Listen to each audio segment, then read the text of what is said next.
Niloko siya pero hindi siya nawasak.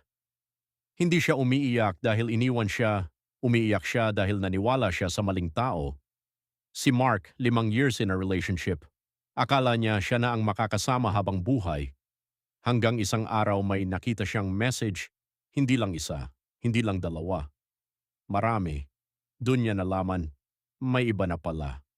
Pakiramdam niya, parang gumuho lahat. Lahat ng plano, lahat ng pangarap. Pero hindi siya nagwala. Hindi siya gumanti. Tahimik siyang umalis. Mas pinili niyang buuin ang sarili niya kaysa sirain ang iba. Nag-focus siya sa sarili. Nagtrabaho, nag-ipon, nag-heal. After a year, hindi na siya yung dating Mark. Mas matatag, mas tahimik, mas masaya, kahit mag-isa. Hindi mo kailangan gumanti para manalo.